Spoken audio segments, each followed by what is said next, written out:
Imagine this, you wake up and realize you're alone in a forest. What would you do? It's an unsettling thought, isn't it? One moment you're snug in your bed, dreaming about that perfect burger, and the next you're surrounded by trees, the chirping of unseen birds, and a silence that's so deep it's almost tangible. Well, don't fret. This is not the time for panic or frantic thoughts. Instead, it's a time for calmness and clear thinking. Picture yourself as the protagonist of an adventure novel, except this is real life, and there's no convenient plot twist to get you out of this predicament.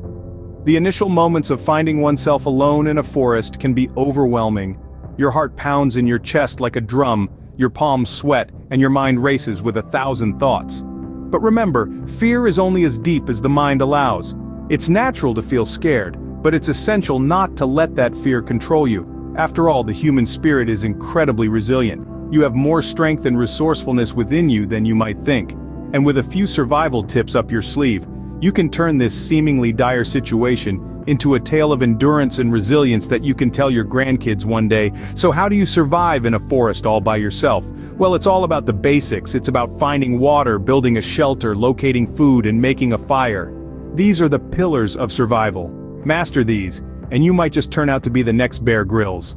But before we dive into the nitty-gritty of survival, let's take a moment to breathe. Close your eyes, take a deep breath, and let it out slowly. You're alone in a forest, yes, but you're not helpless. You're far from it. First things first, don't panic.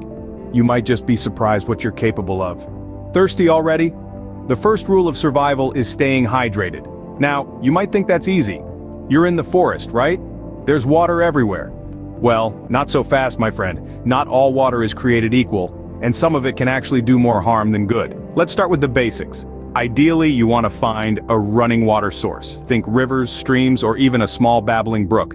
These are your best bets because the movement of the water helps to keep it clean and fresh. But remember, clear water isn't always clean water. Tiny organisms that you can't see could be swimming around ready to give you a nasty surprise. So, how do you ensure the water is safe to drink? Well, boiling is your best option. It kills most of the nasty stuff. But if you're lacking a pot and a handy fire, don't fret. Nature has a few tricks up her sleeve. You can use sunlight and a clear plastic bag to purify water. Fill the bag with water, tie it up, and let it sit in the sun for a few hours. The UV rays will kill off most of the harmful bacteria. This is a slow process, but it's better than nothing. Now what if you can't find a water source? Well, then it's time to get creative. Morning dew is a good safe source of water. Use a cloth to soak it up from leaves and grass, then wring it out into your mouth or a container. You can also dig a hole in a damp area and wait for it to fill up with groundwater. And if you're really stuck, you can always resort to drinking your own, well, let's just say it's a last resort. Remember, without water, your forest adventure might end sooner than you think, and not in a good way. So stay hydrated, be resourceful, and survival won't be just a dream. Got water? Good. Now, unless you fancy sleeping under the stars with the critters, you'll need a shelter. Choosing a safe location for your shelter is crucial. Look for a spot that's flat and dry.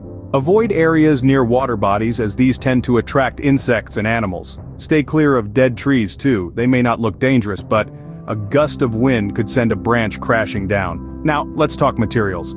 Nature is your hardware store here. Dead branches, leaves, and moss are all excellent building materials. Remember, the thicker and denser your materials, the better insulation you'll have.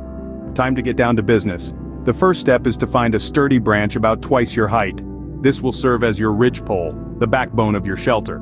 Prop one end of the branch against a tree and secure it with some vines or a strong piece of cordage if you have one. The other end should rest on the ground. Next, find some smaller branches to serve as your ribs. Lean them against your ridgepole, creating a frame that looks like a half-buried skeleton. Make sure you leave an opening at the higher end for your doorway. Now it's time to pack on the insulation.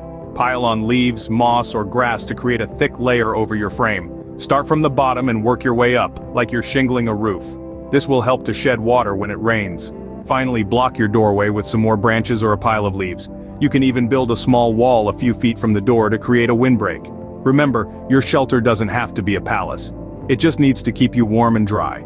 And if you've followed these steps, you should have a cozy little den to call your own. A good shelter can mean the difference between a chilly night and hypothermia. Choose wisely. So you've got water and shelter, but your stomach is growling. Time to find some grub. Firstly, we have plants. Mother Nature's salad bar, right? Well, not all of them. Some plants are safe to eat, others can make you sick or even worse.